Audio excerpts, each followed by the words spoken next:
fianco a te ogni giorno è un sogno rinvivido, andata senza ritorno verso l'amore infinito. A fianco a te tutto splende, chiudo viso ristiara e tu non c'è accende a me più in ti avviarà. A fianco a te, a fianco a te.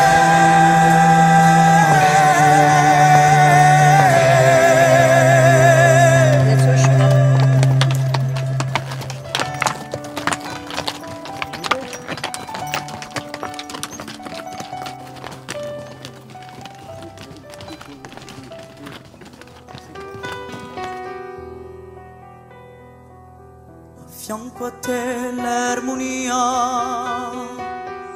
accanto a vita persa come un raggio d'allegria che non mi avesse attraversa. A fianco a te la bene ha un gusto d'eternità che perché sai mila bene la mia vita con te sarà. A fianco a te, a fianco a te.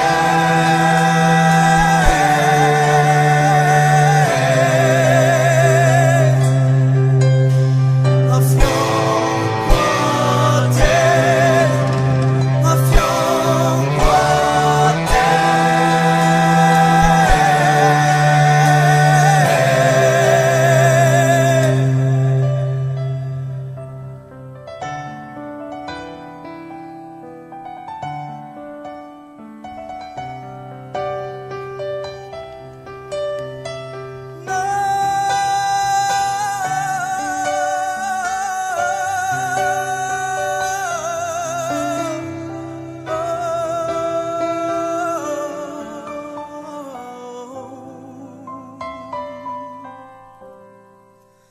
A fianco a te.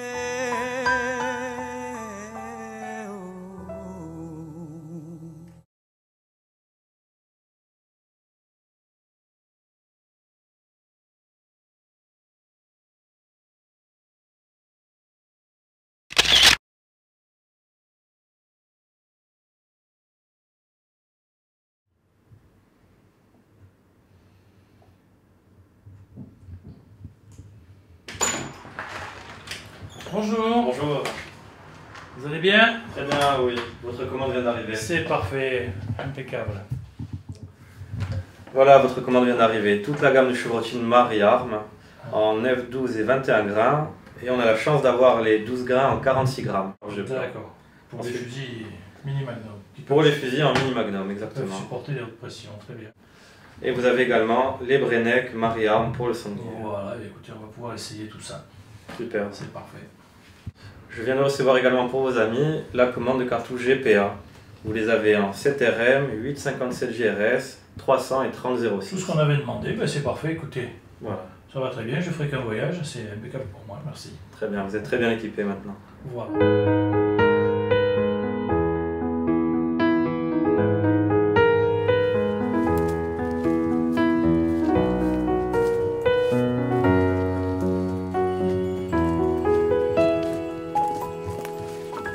So solo senza te, aiuterà adesso con te, oh mio cuore triste, chi batte, c'era se stare. Oui, ben voilà, nous avons donc réalisé une jolie battue ce matin à Castifao. hein. Nous avons prélevé donc 4 jolis sangliers, hein. Certains ont été donc abattus à l'aide de chevrotines, puisque vous savez qu'en Corse, nous sommes autorisés dans ce département de Haute-Corse et en Corse du Sud aussi, à pouvoir chasser à la chevrotine. Bien sûr, la loi nous impose quand même d'être au minimum 7 chasseurs, hein, ce qui est un peu logique aussi, hein. Bon, on étudie chevrotine, pourquoi? Parce que le biotope est un petit peu différent de celui du continent, donc comment dirais-je, ce maquis touffu, la chevrotine, c'est quelque chose qui permet de mieux chasser, donc avec beaucoup plus de sécurité, hein. Mais il faut être au minimum 7, je le répète, hein. Voilà, c'est la loi qui nous impose ça, voilà. Donc, pour en revenir à ce qu'on disait tout à l'heure, évidemment, si le sanglier sort d'assez près, donc la chevrotine que je mets pour le premier coup, et ensuite, si le sanglier sort un peu plus loin, évidemment, j'ai une deuxième chance de pouvoir abattre l'animal avec une balle, hein. Voilà. Donc, voilà, en gros, comment on chasse le sanglier en Corse, chevrotine et balle. Voilà. Voilà.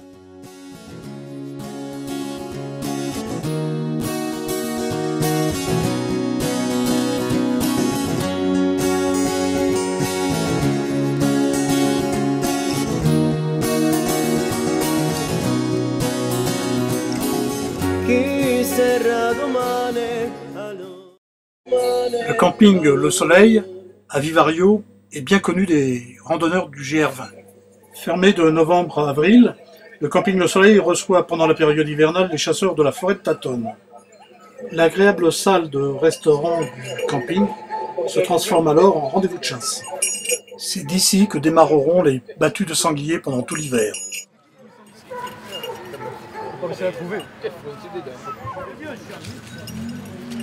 Ah, essence, va bene, allora.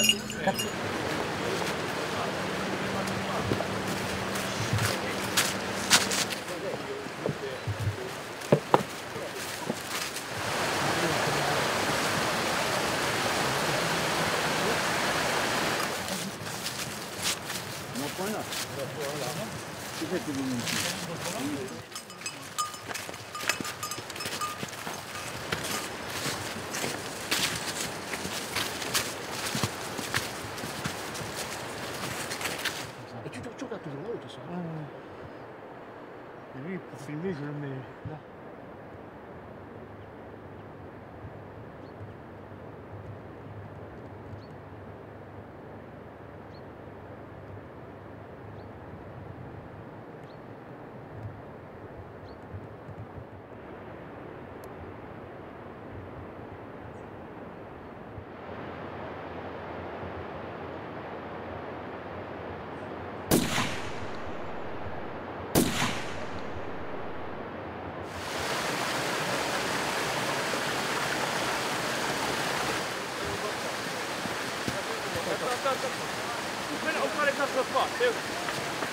Ah, ça va aller. Attends.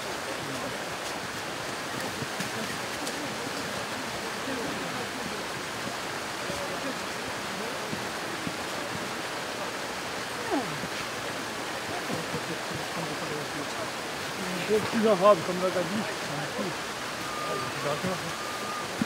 Avec de la gabiche, tu vas voir, tu vas prendre ton temps.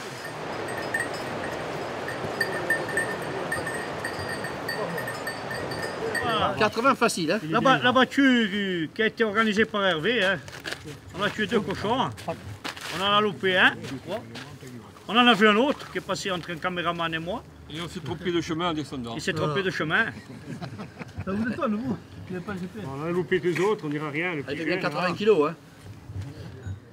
Oui, alors nous sommes à Tatonne, sur la commune de Vivario. Magnifique paysage. Nous sommes là pour une battue pour la journée. Et c'est vraiment un paysage extraordinaire. Alors ce matin, on a fait le tirage au sort des postes. J'ai tiré le poste qui s'appelle Aleccia.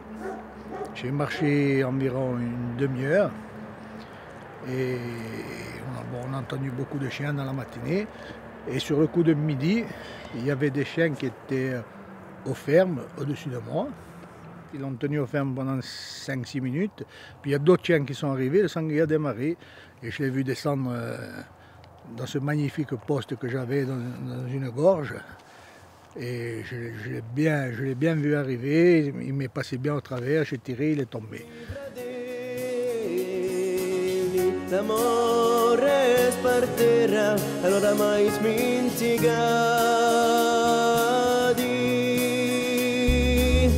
Sta sente nostre oggi, sta senti da violi, risenti, sinamenti, affondati.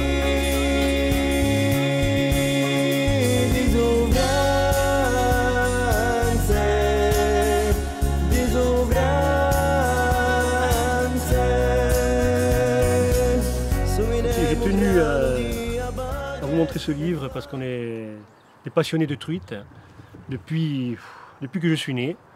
Alors nous avons pris des photos entre mon ami et moi. Donc vous voyez la sortie entre passionnés. C'est un résumé d'à peu près 20 ans de ma vie. C'est une très grande passion qui est la truite corse et les différentes truites corses qu'on a. Comme vous voyez ici, vous avez la truite macrostigma. On a fait une page spéciale pour la macrostigma, qui est quand même un poisson vraiment endémique et exceptionnel, que nous remettons à l'eau à chaque fois. Et tout ce que nous voyons quand on va à la pêche, c'est-à-dire les espèces de fleurs, les insectes, et toutes les variétés de truites et les différentes cascades qu'on peut voir, différentes variétés de truites, de robes, qui sont exceptionnelles. Alors ce livre est dédié aux grands passionnés de la nature et surtout de la truite. Donc j'ai fait quelques exemplaires seulement pour les amis et peut-être d'autres pour certains passionnés. Si vous venez me voir au Camping Le Soleil à Tatonne, je pourrais peut-être faire un geste et vous en fournir un. Merci beaucoup et j'espère à très bientôt et je vous expliquerai et donnerai un peu plus de détails sur nos superbes truites et nos rivières corses, comme on appelle bien l'île de beauté, et je peux vous garantir qu'elle porte bien son nom.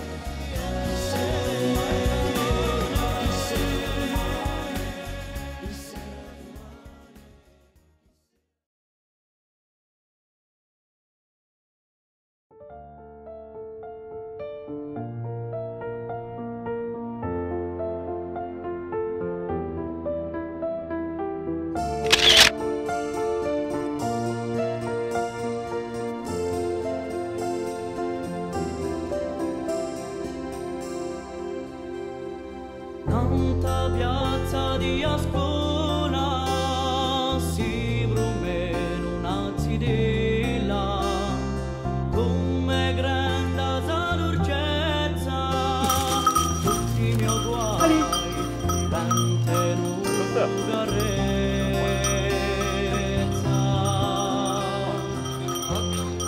Je me présente, je m'appelle Jean-Luc Baptiste, je suis installé à Atzane, dans le sud, à environ 1 heure d'Ajaccio. Donc je suis venu à l'apiculture par passion. Voilà. Mon grand-père il avait quelques ruches dans son jardin, bien évidemment, mais des ruches à l'ancienne, ça s'appelle les igavons, et voilà, c'est des ruches coupées dans des troncs de châtaignier. Et puis les choses étant, je me suis plus investi dans des ruches à type Lanstroth, parce que je fais des transhumances. Mon cheptel total en production, on va dire en général en production, tout dépend des années, c'est environ entre 40 et 50 ruches. Voilà, c'est pas énorme, mais ça me permet de présenter mon miel dans mon petit point de vente au village, et puis de mettre en valeur ce miel, voilà, qui est de grande qualité, pas seulement le mien, mais ceux de tous mes amis apiculteurs. Je travaille avec l'espèce endémique de Corse, bien évidemment, parce qu'il faut savoir que toute introduction d'abeilles du continent et d'autres régions d'Europe est formellement interdite. Voilà. C'est l'une des seules filières qui interdit l'introduction d'animaux, au sens propre et général, sur le territoire de Corse. Alors il faut savoir qu'en Corse, il existe 6 miels classés en AOP, appellation d'origine protégée. Donc moi, je n'ai que 3 miels sur mon exploitation. De ce fait, j'ai le maquis de printemps, j'ai le miel de châtaignier et le maquis d'automne, l'arbosier. Je ne peux pas faire les autres parce que ma situation au niveau de mon rucher ne permet pas de faire par exemple le maquis d'été, qu'il faut avoir un rucher environ entre 800 et 1000 mètres d'altitude. Le miel-là, il faut être plus en plaine, je ne suis pas en plaine donc je ne peux pas le faire, ou très rarement. Hein. Voilà, en 5 ans j'ai pu le faire une fois, donc c'est pas quelque chose de comparable. Donc par contre en miel de châtaignier, j'ai pu, malgré la maladie, malgré le cynips qui est présent chez nous depuis 2009, tirer mon épingle du jeu. Là on attend le miel, le maquis d'automne, hein, l'arbousier, en espérant que les conditions climatiques changent un peu, voilà, un peu d'humidité, un peu de pluie, ça ferait quelque chose de bien. L'an dernier, la floraison de maquis d'automne, d'arbousier a commencé environ entre le 7 et le 10. Hein. Je note sur un calendrier pour vraiment passer d'un miel, d'un rucher à l'autre, pour vraiment choper la mielée. Hein. Comme ça, je suis sûr que dans mon pot de maquis d'automne, il n'y aura que du maquis d'automne, c'est-à-dire que de l'arbousier. Hein. À 90% ou 95%, ce sera de l'arbousier. Voilà. Donc on va parler un peu de la spécificité de ce miel, de ce maquis d'automne. C'est un miel qui, par de ce fait, est très amer. Voilà. Je le conseille à mes clients pour de la cuisine, voilà, pour la cuisine et les gâteaux, parce que c'est un miel qui a une puissance en cuisson, une puissance en bouche incomparable par rapport aux autres miels. J'ai pu constater par rapport à mes ventes que les anglo-saxons, les allemands, les italiens aiment bien ce miel. Voilà. Ils aiment bien ce miel parce qu'ils aiment sa puissance et son amertume, et ils peuvent travailler avec ce miel, hormis le fait de le prendre et de le mettre à la bouche avec une cuillère. Voilà. C'est un miel qui, pour moi, a une bonne connaissance des gens. Les amateurs de miel aiment ce miel. Alors, comme je le disais précédemment, la floraison de l'arbousier se passe entre le 7 et le 10 hein, chez moi, hein, dans ma région.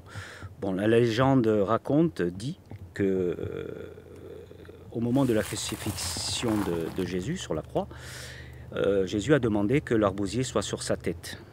L'arbousier a refusé d'être sur sa tête, et comme punition, Dieu a décidé que l'arbuste portera le fruit et la fleur toute sa vie. Donc c'est la légende. C'est la légende qui le dit et qui apparemment est là parce que c'est l'un des seuls arbustes, voire le seul, qui a le fruit et la fleur en même temps sur la même branche. Voilà. Alors je vous propose de goûter mon miel d'arbousier, hein, qui est de cette année, et puis vous m'en direz ce que vous en pensez.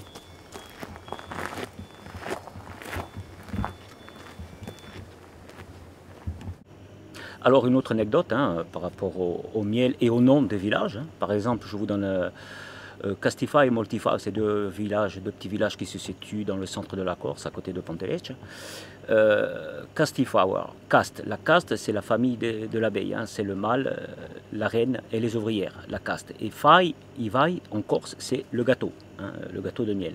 Castifà. Et après, vous avez le village voisin, c'est Moltifà, multi, plusieurs, fai, gâteau. Donc, voilà, la légende, le terme exact, la traduction de ces deux noms de village, c'est Castifà et Moltifà, voilà.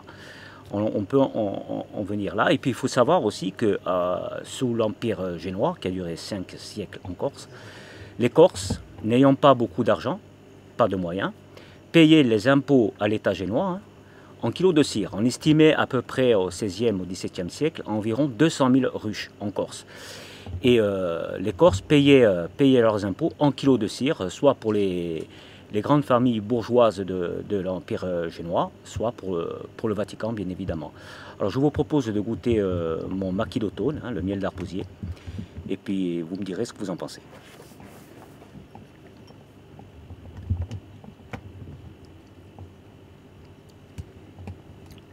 Très bon, mais amer. Donc c'est la particularité de ce miel, hein, qui est un miel très amer. Alors comme je disais précédemment, c'est un miel que je conseille en cuisine, hein, en fin de cuisson, bien évidemment. Par exemple, un petit poulet, un pignon de poulet, une cuisse de poulet, une aile de poulet. Vous la mettez au four, vous la faites, vous la cuisinez normalement. Vous éteignez votre four, vous mettez une cuillère de ce miel-là sur cette viande, que ce soit le poulet ou le porc. Et puis, vous ne le cuisez pas. Vous le mettez juste à réchauffer. Voilà, et il donnera toute la puissance, sa puissance, qui était une puissance très amère et très spéciale. Voilà.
Vers le XVIIe siècle en Corse, on trouve trois types de poignards, à pulsetta, au pugnale et au stiletto. Le stylet sera celui qui restera, d'origine génoise. Il donnera aussi le stylet corse à double tranchant, alors que le stylet génois est à tranchant asymétrique. Alors nous avons deux sortes de stylets. Le génois, qui a un long tranchant et un contre-tranchant. Il faut savoir que les stylets n'étaient pas affûtés car ce sont des armes d'estoc avant tout. Le stylet corse qui a deux tranchants, pareillement non affûtés, et donc une très grande variété de gammes de finitions, allant par exemple pour celui-ci une finition nacre, écaille, os, ivoire, etc., allant jusqu'à quelque chose de très frustre, très ordinaire pour un stylet dont évidemment la personne n'avait pas des gros moyens financiers pour se faire fabriquer l'arme. Destination, eh bien, la vengeance, le respect, la chasse, etc. Et pour ce qui est des différentes fabrications au travers des âges, on appelle des origines génoises. Il faut savoir que certains stylets ont été fabriqués en France, notamment à Thiers, qui suite à la demande croissante des armuriers insulaires, s'est mis à fabriquer le type génois, le type corse, mais surtout le type génois, notamment sous Napoléon III et jusque dans les années 1920. Alors les stylets sont souvent conservés dans les familles, malheureusement mal conservés, et donc ils sont souvent amenés à restaurer dans mes ateliers. Nous avons ici un Louis Campi 19e avec incrustation d'écailles maéchor sur un fond d'ébène très abîmé, et le petit cabochon de l'arrière avec une tête de Moore en argent. Hormis mes fabrications traditionnelles, cornichons, couteaux de chasse, pliants, etc., je fabrique évidemment des stylets, forgés, émouturés, de différentes qualités en termes de finition, du petit couteau simple dans ce genre avec une petite corde, un petit bois, des empilements ainsi, ou carrément évidemment des incrustations d'or, d'argent, notamment au niveau des têtes de Moore, que nous réalisons aussi bien en argent qu'en or.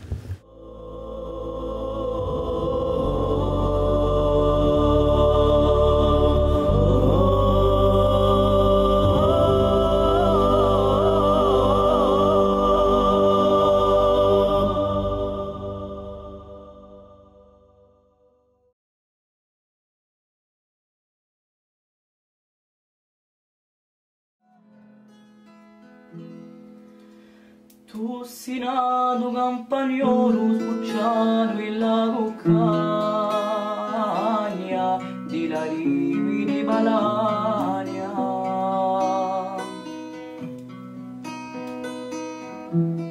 senti o vai solo, chi ti piange e chi si lagna, figlio di lui di Valagna.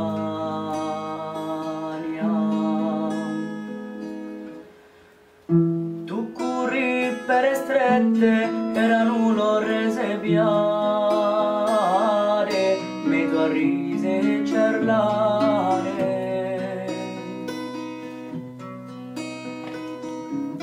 Tu batti e curette, di facimi in argentare, così care do contrade. Da uvinzawello anto, lamento disgraziato in un ramo di spavento, dall'umano stantarrato.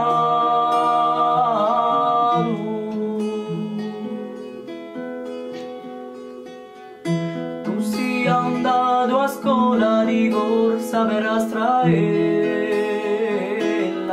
alla tua tua sorella.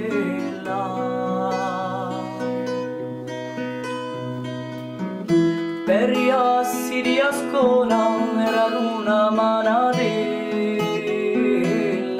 per vegliare a fontanella.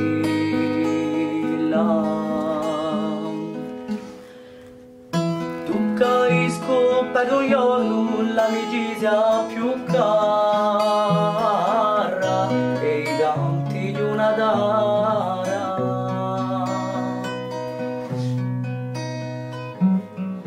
Tu capito un giorno i colori di una sara e la dori di una dara. Now pensavo anto,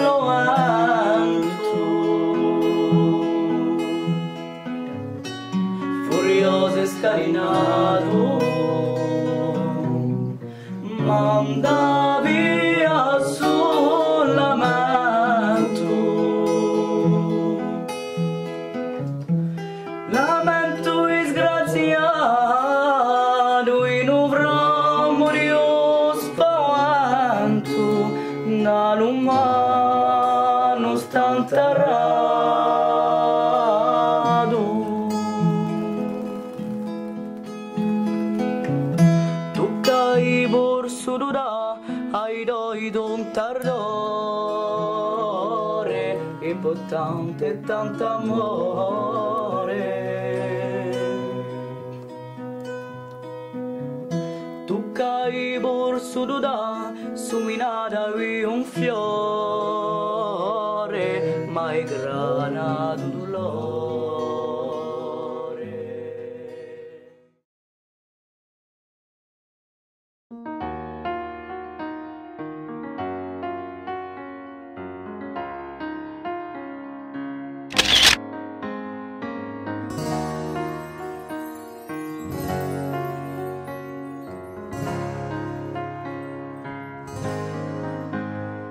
So di sta terra ribella e di sta memoria guerriera, so di suo popolo eterno, sento mio canto sperando camperà. A chiamati le do montagne,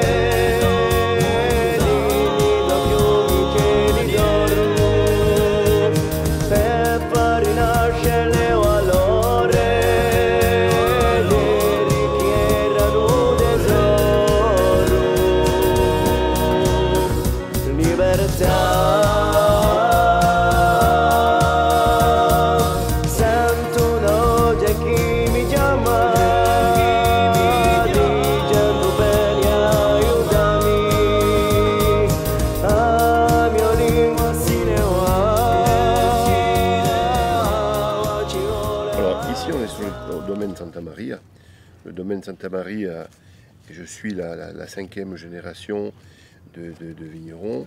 peut-être la 6e qui va arriver aussi, puisque mon fils devrait reprendre l'exploitation. Et on travaille essentiellement avec des cépages autochtones et endémiques, qui sont le Nieluch, le Vermentino, qui a été rebaptisé, puisque quand on a commencé, il s'appelait le Malvasia, et le Muscat petit grain. Le Nieluchu essentiellement pour les rouges et pour les rosés. Le Vermentino pour le blanc, et le Muscat petit grain pour au Muscat petit grain, au Muscat du Cap Corse, pour le Muscat, puisqu'on a l'appellation Muscat. Alors, on travaille les vignes d'une façon traditionnelle. On a d'abord reproduit les gestes que nos anciens nous ont appris, c'est-à-dire que les vignes sont déchaussées en hiver et sont rechaussées au printemps, déchaussées pour pas qu'il y ait trop d'humidité, rechaussées pour apporter l'humidité, puisque la Corse est une région très sèche. Mais on travaille les vignes le plus proche de la nature, on n'utilise aucun pesticide, c'est-à-dire pas d'herbicide, et tous les produits qui sont utilisés pour lutter contre les maladies sont des produits de contact, limités au soufre et au cuivre. Alors tu vois Thomas que la nature est aussi capricieuse. Cette année, les semis de fèves ont mal marché. En fait, sur le domaine, on pratique la culture de la fève, non pas pour la consommer, enfin, on est un peu aussi les fournisseurs des gens du village, mais la fève, on voit les fleurs là, donc elle a été plantée très tôt pour qu'elle soit avancée. En fait, nous on plante des fèves, du pois chiche et des fleurs pour enrichir le sol. Comme on n'utilise pas d'engrais chimiques. C'est le principe des engrais verts. C'est le principe des engrais verts. La seule différence, c'est qu'on a, nous, exactement les mêmes problèmes que les autres, c'est-à-dire les chimiques, mais on va pallier à ces carences avec des méthodes naturelles, en sachant que la fève, elle va exporter de l'azote, qu'on va rétrocéder au terrain en les broyant. Voilà. Donc on broie les fèves au stade laiteux, hein, et lorsque le fruit est... Alors il y a deux méthodes. On pourrait les broyer en fleurs ou lorsque le fruit est formé. Nous on a opté de les broyer en fruits parce qu'il y a un volume beaucoup plus important. Ouais. L'idée c'est de plus traiter la cause plutôt que la conséquence en fait. Voilà. L'idée c'est d'enrichir notre sol naturellement avec les plantes. Alors il y a le lupin aussi qui marche très bien. Il y a le pois chiche, la fève. Il y a certaines fleurs. La semence de fleurs coûte de plus en plus cher.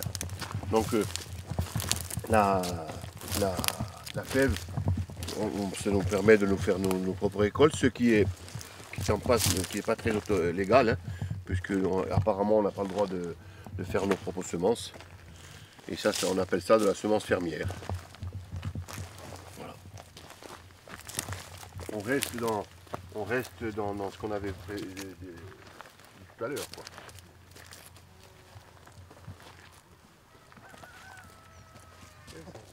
C'est les méthodes de culture qui vont aussi avec un cycle lunaire. On va respecter le cycle lunaire pour tailler, pour tout ce qui est tous les travaux de la terre et de la vigne, pardon, nous sont dictés par le cycle lunaire. Ainsi qu'à l'intérieur du chai. Ainsi qu'à l'intérieur du chai, bien sûr. On va continuer, on va appliquer cette méthode qui n'est pas une méthode écrite, mais qui est presque une philosophie. Oui, c'est une philosophie. Hein. Une philosophie, on le fait sans aucune contrainte, et on va suivre les cycles, et on arrive à avoir exactement les mêmes résultats que les autres, à mon avis, même de meilleurs résultats, puisque c'est une question d'organisation. Et de cohérence, en fait, d'organiser le travail en fonction de la nature, et on travaille un produit naturel. Donc on essaye de rester au plus proche de la nature, et d'avoir des méthodes qui collent le plus avec elle. Donc les vins dans l'appellation sont des vins qui sont vinifiés, comme je vous disais tout à l'heure, avec du Nieluch. C'est des vins qui sont beaucoup plus assez tanniques. Nous, on a une politique à la cave, c'est qu'on les garde 4 ans en chai pour qu'ils s'arrondissent et qu'ils soient... on les présente au meilleur d'eux-mêmes aux consommateurs. La consommation, par contre, a beaucoup évolué chez les consommateurs, puisqu'on retrouve... Avant, on avait une proportion de vin rouge qui était plus importante, et maintenant, on est en passe de laisser la place au blanc. C'est le blanc qui se consomme beaucoup plus. Alors, on a beaucoup parlé de l'exploitation, mais une exploitation agricole, c'est comme une chaîne. Et dans une chaîne, on peut toujours rajouter un maillon. Aujourd'hui, le bon paysan vigneron que je suis fier de transmettre ou peut-être de rajouter un maillon. Le maillon manquant, c'est mon fils. Donc je vous présente Thomas. Donc, je suis la 6e génération de Santa Maria qui s'apprête à faire du vin sur la propriété. Et j'espère toujours en respectant les traditions. En fait, c'est l'idée d'être un peu un gardien, c'est-à-dire on me confie un terroir, une responsabilité, et je me dois de le respecter et de faire un produit qui sera, j'espère, toujours le plus représentatif possible de ces terres.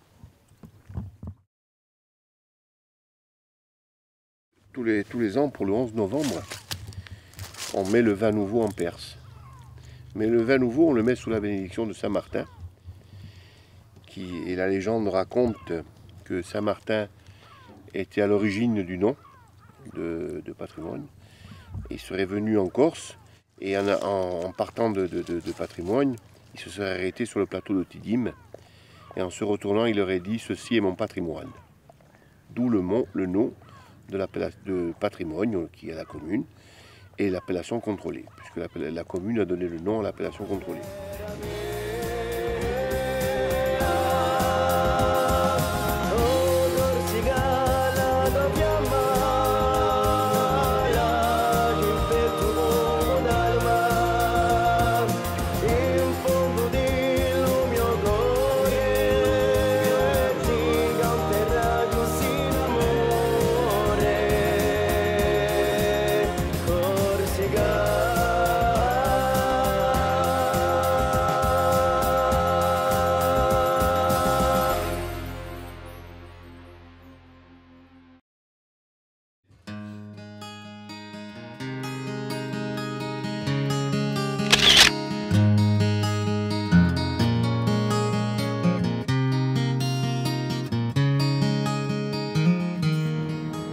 Tionnaise, c'est une aventure qui a débuté en 2010.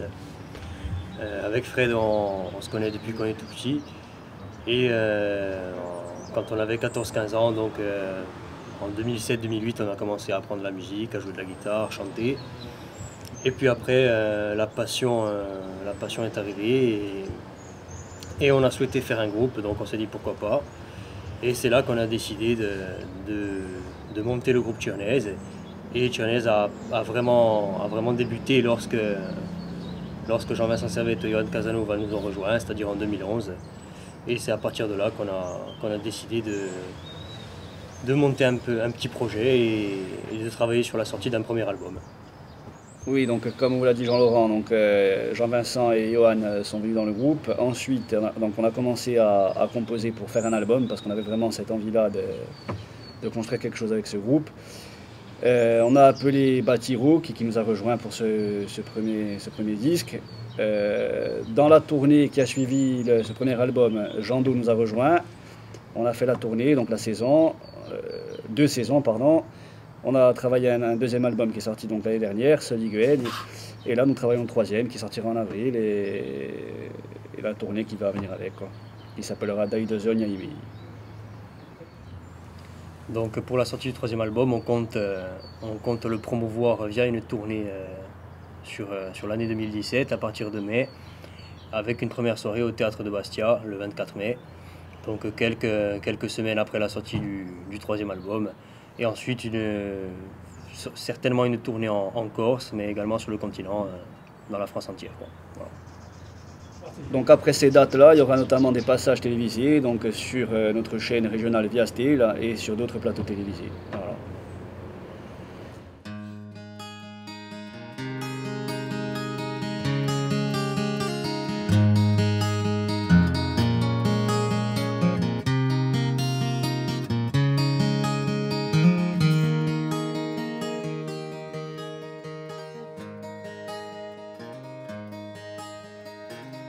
Quando lo spunta lo giorno con la damusetta colù ne bie quelli stravelli che langano lugugnolo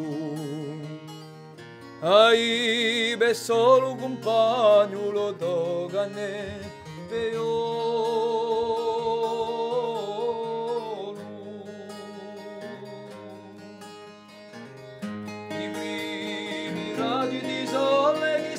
strisciano le montagne e galanche di San Pedro indeci dormono l'altagne. Fagli esente Ludovico tanto buono e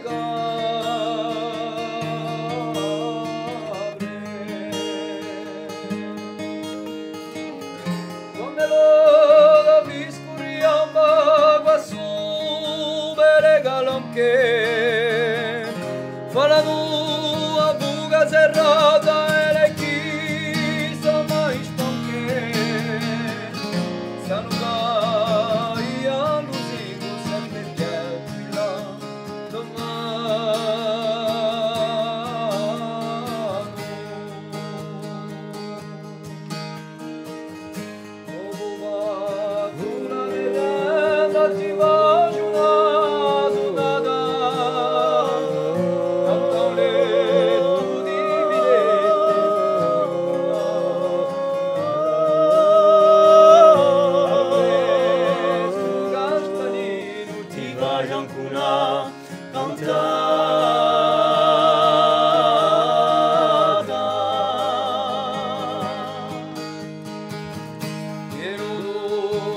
Basturello Diessine andato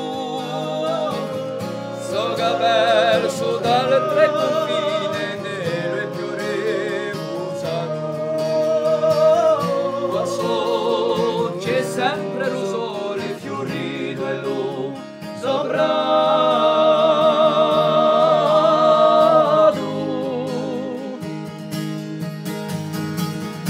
il soprato Pasturello non è più solo, questa so di sicuro è così che un dico solo, so cugino Luiso stanno in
Quale serra suento chi soffia in subrado un'ora e beura o un buffalo esperienza e lo serra spandicatore o creatore d'una pane empiando il nostro cuore l'allegria di un lavoro e lo serra alto a bruciare il nostro mondo o serra fresco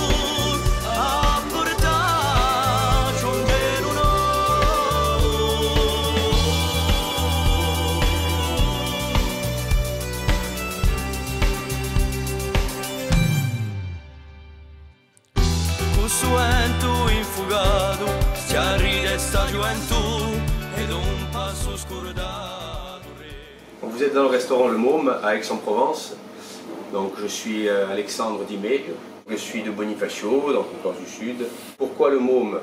Donc le Môme, c'est Léon, c'est notre fils qui est né donc en même temps que le projet, donc, il y a 1 an et demi. Donc on est sur une cuisine corse provençale. Nous travaillons uniquement à l'ardoise, on est parti sur une cuisine très simple. Pour le menu, le fonctionnement du restaurant, c'est très simple. On propose en apéritif ou en entrée des planches de partage, donc avec une charcuterie corse fermière. Donc nous travaillons essentiellement aussi avec des vins corses. La demande est souvent là-dessus. C'est un produit qui plaît beaucoup. Les gens sont très friands des vins de l'île de Beauté.